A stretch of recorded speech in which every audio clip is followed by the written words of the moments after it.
علیکم ورحمۃ اللہ وبرکاتہ۔ بسم اللہ الحمدللہ والصلاة والسلام علی رسول اللہ ومن تبعہ ووالاه وبعد۔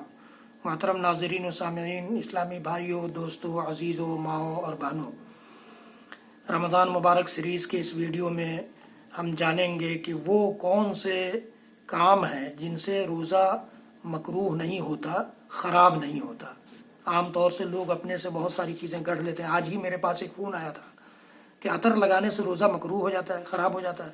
اللہ اکبر! اللہ کے نبی صلی اللہ علیہ وسلم کی سنت ہے عطر لگانا، خوشبو لگانا۔ خوشبو لگا کر کے ہم نماز کے لیے جائیں یا خوشبو لگا کر ہم باہر نکلیں، یہ اللہ کے نبی صلی اللہ علیہ وسلم کی سنت ہے، اس سے روزہ کیوں خراب ہوگا؟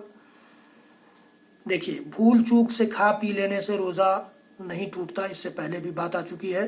ابو ہریرہ رضی اللہ تعالیٰ عنہ کی روایت میں نے آپ کے سامنے پیش کی تھی۔ وہ کہتے ہیں کہ اللہ کے نبی صلی اللہ علیہ وسلم نے فرمایا کہ جب کوئی بھول کر کھا پی لے تو اپنا روزہ پورا کرے، کیونکہ اسے اللہ نے کھلایا پلایا ہے۔ صحیح بخاری کی روایت ہے۔ مسواک کرنے سے روزہ نہیں ٹوٹتا، مسواک سے روزہ نہیں ٹوٹتا، یہ بھی صحیح بخاری کی روایت ہے۔ عامر بن ربیعہ کہتے ہیں کہ میں نے نبی اکرم صلی اللہ علیہ وسلم کو روزے کی حالت میں مسواک کرتے ہوئے دیکھا اور بے شمار مرتبہ مسواک کرتے ہوئے دیکھا۔ ہم نے گڑھ لیا کہ عصر سے مغرب تک مسواک کر لیں گے تو روزہ خراب ہو جائے گا، مکروہ ہو جائے گا۔ ایسا کچھ نہیں ہے، آپ جب چاہیں، جس وقت چاہیں، انگنت بے شمار مرتبہ آپ مسواک کر سکتے ہیں، اس سے روزہ خراب نہیں ہوتا ہے۔ اسی طرح سے گرمی بہت زیادہ ہے، بہت سخت ہے، اور عام طور سے نہانے کے وقت یا ایسے بھی آدمی کبھی بھیگا کپڑا رکھ لیتا ہے اپنے جسم پر یا اپنے سر کو بھگا لیتا ہے، تو اس سے روزہ خراب نہیں ہوتا ہے۔ ابو بکر بن عبد الرحمن رحمۃ اللہ علیہ کہتے ہیں کہ نبی اکرم صلی اللہ علیہ وسلم کے صحابہ میں سے ایک صحابی نے کہا کہ میں نے نبی اکرم صلی اللہ علیہ وسلم کو دیکھا کہ آپ روزے میں گرمی کی وجہ سے سر پر پانی بہا رہے تھے۔ سنن ابی داؤد کی روایت ہے۔ تو اس کی وجہ سے روزہ خراب نہیں ہوتا۔ روزے کی حالت میں مزی نکل جائے یا نائٹ فال ہو جائے، یعنی احتلام ہو جائے، تو اس سے بھی روزہ نہیں ٹوٹتا ہے، نہ مکروہ ہوتا ہے۔ عبداللہ بن عباس اور اکرمہ رضی اللہ تعالیٰ عنہم کہتے ہیں کہ الصوم مما دخل ولیس مما خرج، رواہ البخاری۔ صحیح بخاری کی روایت ہے کہ روزہ خراب ہوتا ہے یا ٹوٹتا ہے جسم سے کسی چیز کے خارج ہونے سے نہیں، جسم میں کسی چیز کے جانے سے، کسی چیز کے آؤٹ ہونے سے نہیں، بلکہ ان کرنے سے جسم میں روزہ ٹوٹتا ہے۔ یہ قاعدہ گویا دیا عبداللہ بن عباس اور اکرمہ رضی اللہ تعالیٰ عنہم، جو صحابہ میں سے ہیں، انہوں نے۔ اسی طرح سے سر میں تیل لگانے، کنگھی کرنے یا آنکھوں میں سرما لگانے سے روزہ مکروہ نہیں ہوتا۔ کسی عورت نے کھانا بناتے ہوئے ہانی کا مزہ چکھ لیا، زبان پر ایسے رکھ کر کے، اور پھر اس کو تھوک دیا، یا اسی طرح سے مکھی حلق میں چلی گئی، تو اس سے روزہ مکروہ نہیں ہوتا۔ روزہ دار گرمی کی شدت میں کپڑا پانی میں ترک کر کے بدن پر رکھ سکتا ہے، اس سے پہلے بھی بات آئی۔ عبداللہ بن مسعود رضی اللہ تعالیٰ عنہ کہتے تھے کہ اذا کان صوم احدکم فلیصبح دہینا مترجلا، کہ تم میں سے کوئی روزہ دار ہو تو اسے تیل کنگھی کر لینا چاہیے۔ حضرت حسن رضی اللہ عنہ فرماتے ہیں کہ روزہ دار کے لیے ناک میں دوا ڈال لینے میں کوئی حرج نہیں، بشرطے کہ حلق تک نہ پہنچے۔ حلق تک پہنچنے والی دوا ہے تب تو نہیں، لیکن حلق سے نیچے تک اگر کوئی اس طرح کی دوا ہے یا ڈالنے کی ضرورت ہے تو کوئی حرج نہیں ہے۔ اسی طرح سے روزہ دار سرما لگا سکتا ہے، حسن بصری رضی اللہ رحمۃ اللہ علیہ کہتے ہیں۔ اسی طرح سے حضرت عبداللہ بن عباس رضی اللہ تعالیٰ عنہما فرماتے ہیں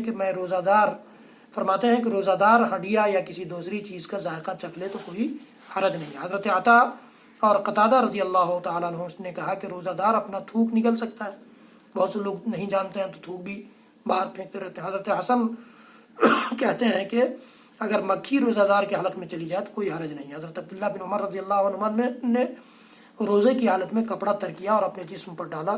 ان ساری باتوں کو امام بخاری رحمۃ اللہ علیہ نے روایت کیا ہے۔ اس لیے یہ ہمارے ذہن میں رہے کہ روزہ اتنا آسان چیز نہیں ہے کہ چھوٹی چھوٹی چیزوں سے ٹوٹ جائے یا مکروہ ہو جائے۔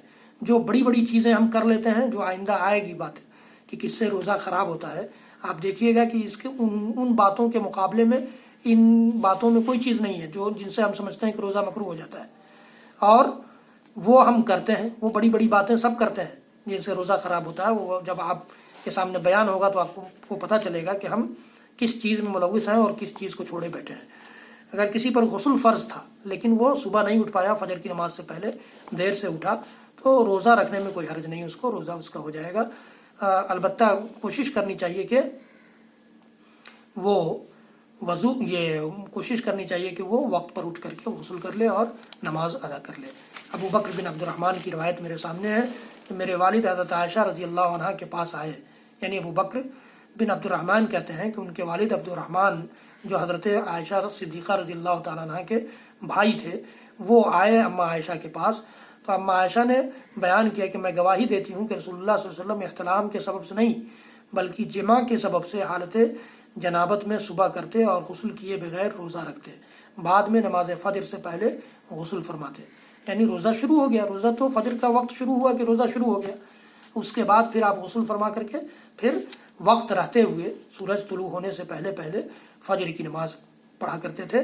ظاہر ہے کہ اللہ کے رسول صلی اللہ علیہ وسلم کے بہت سارے کام امتیوں کو سکھلانے کے لیے، امتیوں کو بتانے کے لیے اور امتیوں کے آسانی کے لیے ہوا کرتے تھے، تو یہ بھی ممکن ہے کہ اللہ کے نبی صلی اللہ علیہ وسلم نے ہم امتیوں کی آسانی کے لیے یہ کام کیا ہو۔ بعد میں نماز فجر سے پہلے غسل فرماتے، پھر ہم دونوں حضرت ام سلمہ رضی اللہ عنہ کے پاس آئے اور انہوں نے بھی یہی بات کہی، اسے امام بخاری رحمۃ اللہ علیہ نے روایت کیا ہے۔ اما عائشہ صدیقہ رضی اللہ تعالیٰ عنہ کی ایک روایت ہے کہ رسول اللہ صلی اللہ علیہ وسلم حالت جنابت میں کھانا یا سونا چاہتے تو پہلے نماز کی طرح کا وضو کر لیتے۔ یہ صحیح مسلم کی روایت ہے۔ اگر ہمیں جنابت کی حالت میں سونا ہے اور ہمیں کھانا کھانا ہے تو ایسی حالت میں وضو کر لیا جائے تو زیادہ بہتر ہے۔ روزے کی حالت میں بیوی کا بوسہ وغیرہ لینا یہ بھی جائز ہے، لیکن شرط یہ ہے کہ جذبات پر قابو ہو، ایسا نہ ہو کہ روزہ خراب ہو جائے۔ گرمی کی شدت سے روزہ دار غسل یا کلی کر سکتا ہے، یہ اس سے پہلے بھی آئے، پانی وہ سر پر پٹا سکتا ہے، ڈال سکتا ہے، کپڑا بھگو کر کے اپنے جسم پر رکھ سکتا ہے، تو کلی بھی کر سکتا ہے۔ یہ حضرت عمر رضی اللہ عنہ سے روایت ہے کہ ایک روز میرا جی چاہا اور میں نے روزے کی حالت میں اپنے بیوی کا بوسہ لے لیا۔ میں نے نبی اکرم صلی اللہ علیہ وسلم کی خدمت میں حاضر ہو کر عرض کیا کہ آج میں نے بڑا غلط کام کر لیا ہے، روزے کی حالت میں ایسا کیا ہے میں نے۔ رسول اللہ صلی اللہ علیہ وسلم نے فرمایا اچھا بتاؤ اگر تم روزے کی حالت میں کلی کر لو تو پھر؟ میں نے عرض کیا کہ کلی میں کیا حرج ہے؟ نبی اکرم صلی اللہ علیہ وسلم نے فرمایا پھر کسی چیز میں حرج ہے۔ کس چیز میں حرج ہے؟ یعنی جب کلی کرنے میں کوئی حرج نہیں ہے تو بیوی کا بوسہ لینے میں بھی کوئی حرج نہیں ہے۔ یہ اللہ کے رسول صلی اللہ علیہ وسلم نے اس واقعے میں سمجھانا چاہا ہے۔ یہ مسند احمد اور سنن ابی داؤد کی روایت ہے، لیکن شرط وہی ہے کہ کنٹرول ضروری ہے، ورنہ روزہ خراب ہونے کا ڈر ہو تو ایسا آدمی پرہیز کرے۔ روزے میں پچھنا لگوانا جائز ہے۔ پچھنا اس وقت لگوایا جاتا تھا اللہ کے رسول کے دور میں، وہ فاسد خون کو نکلوایا جاتا ہے جسم سے۔ عبداللہ بن عباس رضی اللہ عنہما فرماتے ہیں کہ نبی اکرم صلی اللہ علیہ وسلم نے روزے کی حالت میں پچھنے لگوائے، اسے امام بخاری رحمۃ اللہ علیہ نے روایت کیا ہے۔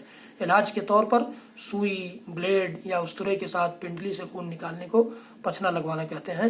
تو خون نکالنے سے یا اسی طرح سے کوئی بیماری ہے، بیماری کا انجیکشن لینے سے، ان سب چیزوں سے روزہ نہیں ٹوٹتا ہے، نہیں خراب ہوتا ہے، یہ یاد رکھیے گا۔ طاقت کا انجیکشن نہیں لینا ہے، طاقت کا انجیکشن لینے سے روزہ ٹوٹ جائے گا، خراب ہو جائے گا۔ تو یہ وہ امور تھے، وہ مسائل تھے، وہ کام تھے جن سے روزہ مکروہ نہیں ہوتا۔ آئندہ کی ویڈیو میں آپ وہ مسائل سنیں گے جن سے روزہ مکروہ ہو جاتا ہے۔ اللہ تعالی ہم سب کے روزوں کو قبول فرمائے، ہم سب کے قیام کو قبول فرمائے، ہم سب کی اس خاص مہینے کی ہر چھوٹی بڑی عبادتوں کو قبول فرما لے، اور ان ساری عبادتوں کو خالص اپنے لیے اپنے حصے میں کر لے، دوسروں کی ریا اور نمود کا کوئی حصہ اس میں نہ چھوڑے۔ رب العالمین ہم سب کو خلوص للہیت کی توفیق دے۔ حضرات گرامی، اس ویڈیو کو زیادہ سے زیادہ لوگوں تک پہنچائیے، آپ کے لیے میرے لیے صدقہ جاریہ ہو۔ میرے چینل کو سبسکرائب کیجیے، بیل آئیکن ضرور دبائیے اور لائک بھی کیجیے، اور شاہد اقبال سنابلی یوٹیوب پر ٹائپ کیجیے اور میرے ویڈیوز دیکھیے۔ آؤ نبی کی نماز سیکھیں میں نماز جانیے، رمضان مبارک میں رمضان کے احکام جانیے، زکوٰۃ کے سیریز میں زکوٰۃ کے مسائل جانیے۔ اللہ تعالی ہم سب کا حامی و مددگار ہو۔ وصلی اللہ تعالی علی نبینا محمد وعلی آلہ وصحبہ وسلم۔ سبحان ربک رب العزۃ عما یصفون وسلام علی المرسلین والحمد للہ رب العالمین، والسلام علیکم ورحمۃ اللہ۔